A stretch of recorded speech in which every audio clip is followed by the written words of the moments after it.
Submissive. Why are people so submissive sometimes?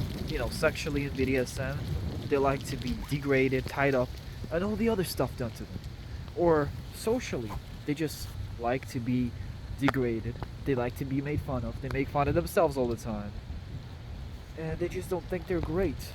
That's submission. They submit to everything. And you're thinking it's trauma. A lot of people just blame trauma. But it's not trauma that makes a person submissive.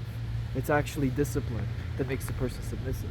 If the parents overdo the authoritarian stuff on you, like make you feel less about yourself than you really are, they just make you feel less, or they hit you, or they yell at you, they call you all these names, and you can't talk back to them or else you get kicked out the house, right? You are defenseless. You don't defend yourself from your own parents. And when you don't defend yourself from your parents since childhood, you submit to every demand, no matter what they call you, no matter what happens, you just submit.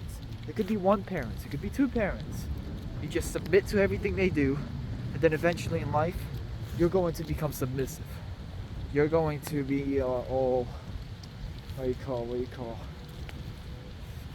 submissive. That's all you're gonna be, okay? When people are gonna be. I'm just thinking of an example right now. What submission is. For example, what is it? A lady, right? You're a man. A lady comes to you out of nowhere. She yells at you. You fucking bitch. Some Karen yells at you. And you don't really talk back to her. You don't do much to her. You're likely not to if you're that submissive in life. You're likely to just take it and walk away or run away or just take everything. Or maybe tell her why she's being so mean. You don't aggressively get her back because maybe that reminds you of your mother who did this to you. Your mother who disciplined you to be this submissive. And now in life, to every lady you encounter, you're submissive, older lady. Or maybe a man.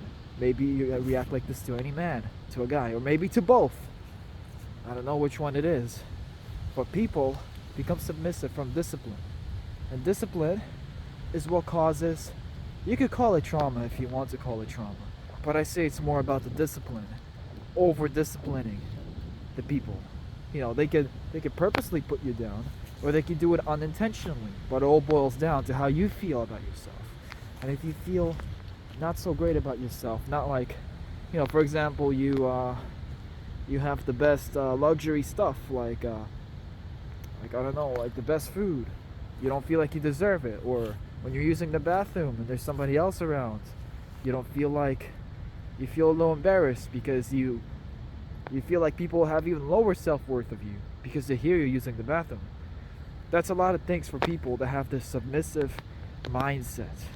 And this is the psychology that I know very, very well. I know my way around this shit. Like a spider around a web. I know my way around this shit.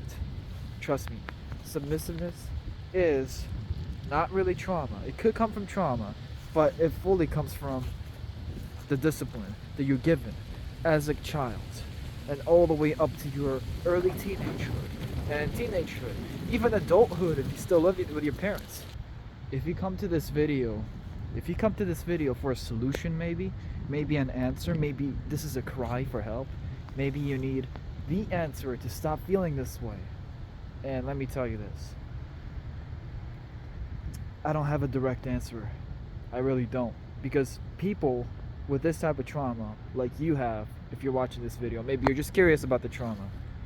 Or you're maybe somebody that I know that's watching this because I always post videos. But either way, I got a few answers for you, but they're not definitely going to work. One of the best answers to people that are really submissive and feel like shit all the time, it's a lot of physical affection. If you get like a girlfriend, right? If you're a dude, or if you're a girl, you get a boyfriend, they better give you all the physical affection they could possibly crave. They gotta overload you with the most complete opposite thing. Like when your mother yells at you, your father yells at you, says this or this, you want to hug yourself. You want to give yourself a blanket from all this shit. You want to give yourself a blanket from all this terrible shit, which is not deadly. You feel like it's deadly. Your animal instincts are making you crawl. They make you squirm. You really need this little blanket. You really need it. You need the blanket.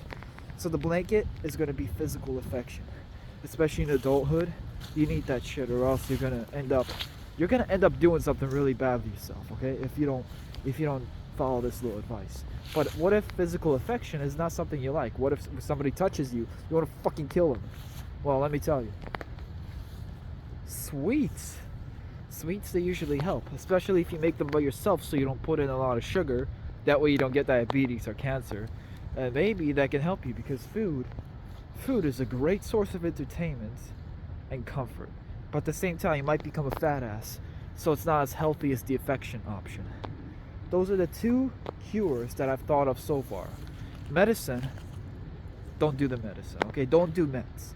Don't do drugs. Drugs are gonna make you feel worse, okay? Because the withdrawal effects of the drugs, and trust me on this one, withdrawal of the drugs are going to make you feel quadrice or 5 times as bad as you felt a few minutes ago. You're gonna feel a lot worse. Trust me on this. Just trust me, you're gonna feel worse. But if you get medication prescribed by the doctor, you're still not gonna feel. What do you call this damn thing? You call it the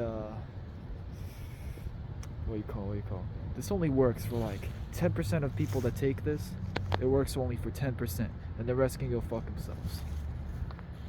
So as you see, there's really no way out of this state of mind unless you get somebody else. Humans are a really good cure for this.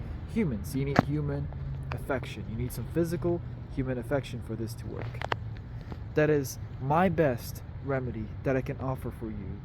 But the second best, I call it second best for a reason, is food. But food will make you sick. Too much of something makes you sick. Too much of something good makes you sick.